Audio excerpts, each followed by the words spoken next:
0217 a.m. local time. A mid-altitude surveillance drone operating above the Philippine Sea abruptly loses signal. Seconds earlier, regional radar networks detected what appears to be a surface-to-air missile launch from a disputed maritime zone. The drone's telemetry cuts off mid-transmission. Within minutes, early warning satellites register a secondary heat signature consistent with a naval air defense engagement. Publicly, both sides describe the event as an unidentified aerial safety incident. The language is cautious, deliberately vague.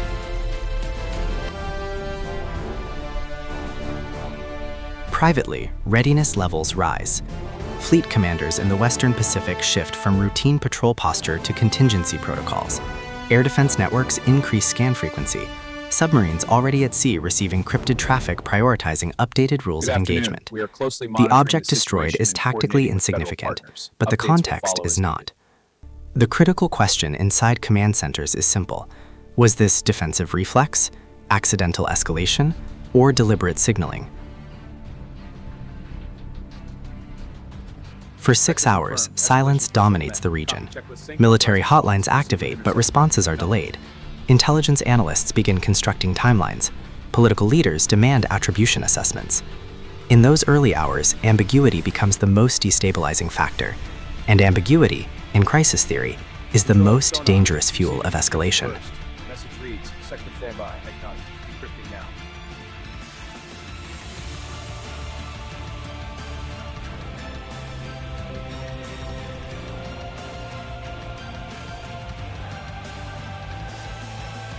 The map confirms rising tensions in the South China Sea. Agreed. We must coordinate with regional allies. This moment does not emerge from calm. For months, the Pacific has been tightening. Freedom of navigation patrols have increased in frequency. Carrier strike groups have conducted overlapping exercises near contested waters. Coastal missile brigades have rotated closer to launch sites. Satellite imagery has shown transporter erector launchers dispersing into hardened positions. Both sides have invested heavily in anti-access and area denial doctrine, layered systems designed to complicate adversary entry into contested space. Long-range anti-ship missiles capable of targeting vessels hundreds of kilometers offshore.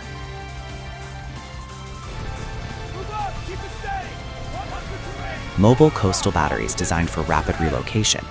Dense air defense umbrellas, submarine patrol corridors mapped in quiet detail, ISR constellations constantly watching. The Pacific is no longer open water. It is structured terrain, layered, monitored, calculated. Economic pressure compounds the tension. Technology sanctions have strained diplomatic channels. Export controls on advanced semiconductors have deepened mistrust. Cyber probing of logistics networks has quietly intensified. Political leadership on both sides faces domestic pressure. Elections approach in one capital. Economic slowdown pressures the other. Strategic patience narrows. The drone incident becomes catalytic, not because of its value, but because it lands atop accumulated suspicion. At minute 3 of this unfolding crisis, one reality becomes clear. Deterrence has been tested.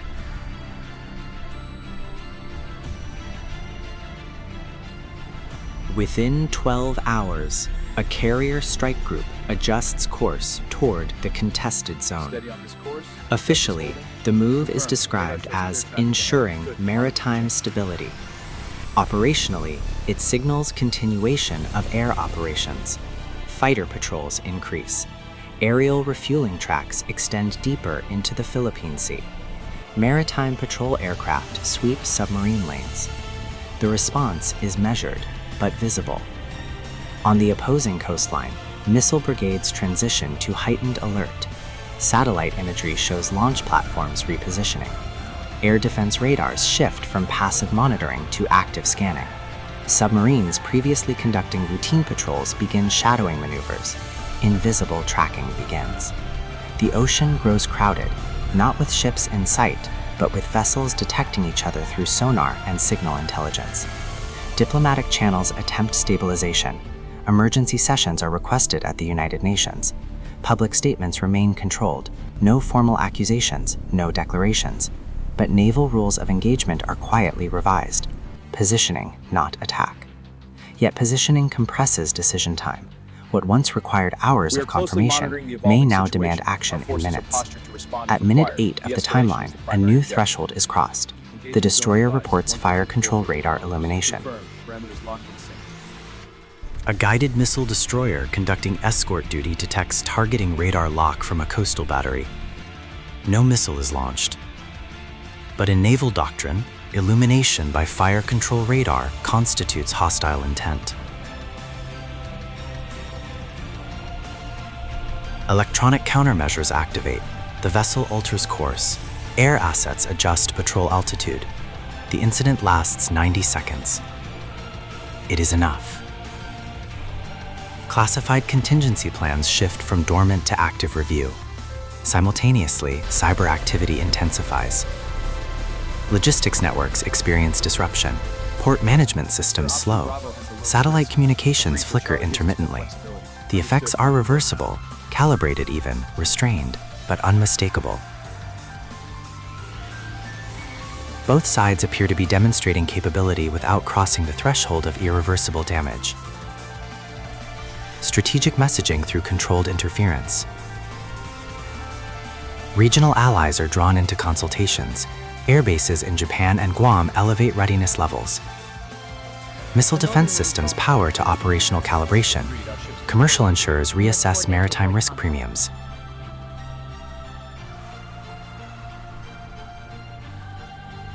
Financial markets react faster than governments. The Pacific remains contained geographically, but psychologically it expands. Trust erodes. By the end of the second day's first light, both sides have mobilized without firing, and that tension is heavier than open battle.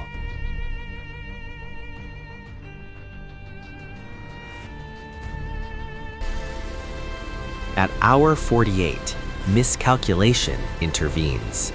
A reconnaissance aircraft operating near a declared exclusion zone is intercepted aggressively. Maneuvering at close range results in minor collision damage. The aircraft makes an emergency landing. Images circulate within hours. Public outrage rises sharply. Political pressure accelerates. Limited strikes follow, not against mainland targets, but against forward deployed assets. Precision cruise missiles launched from standoff range strike a coastal radar installation directly linked to the earlier engagement. The strike is calculated to degrade surveillance capability, not to expand territory. In response, anti-ship ballistic missiles are fired toward open ocean positions near a carrier's projected path. Layered missile defense systems engage. Interceptors launch from escort destroyers. Radar-guided systems track descending warheads. Some missiles are neutralized. Others splash harmlessly after decoys divert targeting algorithms. The exchange is measured, but it is historic. For the first time, advanced anti-ship systems and modern layered defenses have been tested against each other in real combat conditions. The Pacific has shifted from gray zone friction to contained hostilities. No capitals are struck, no cities are targeted, but the boundary between deterrence and war has been crossed. At minute 14 of the unfolding crisis, escalation dominance becomes the central question.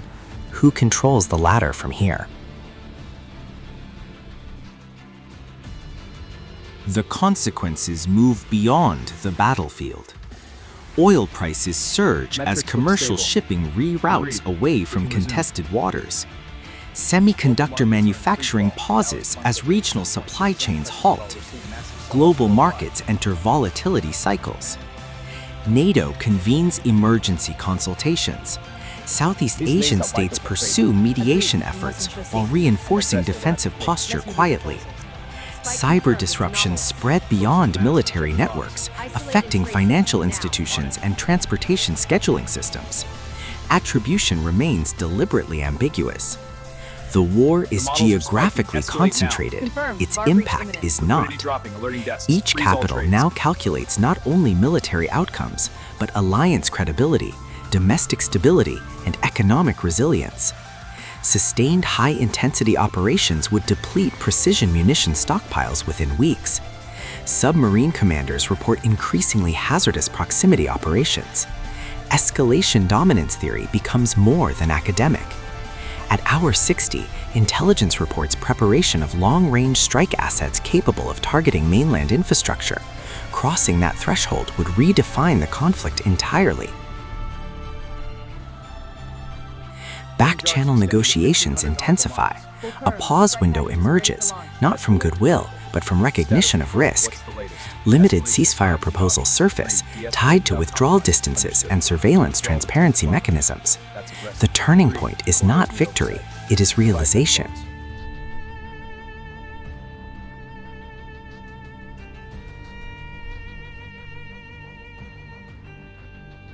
As hour 72 approaches, missile batteries remain loaded, carrier decks remain active, submarines continue silent patrol beneath contested lanes. A provisional de-escalation framework is drafted. It requires synchronized withdrawal, coordinated surveillance corridors, and hotline transparency. Then satellite imagery reveals additional long-range bomber deployments to forward bases. Officials describe the movement as routine rotation. Analysts remain unconvinced. Bomber range profiles extend beyond the immediate maritime theater. Their presence changes the escalation calculus. Are these assets leverage for negotiation or preparation for vertical expansion? The Pacific has ignited once. Deterrent systems have been tested in real conditions. Missile defenses have engaged.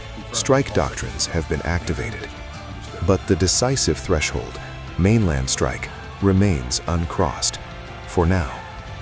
The next 72 hours will determine whether this conflict contracts through calculated restraint or expands through strategic misjudgment. In modern warfare, escalation is rarely sudden. It is layered, measured, rational, and sometimes unstoppable once momentum takes hold. The Pacific waits, and so does the world.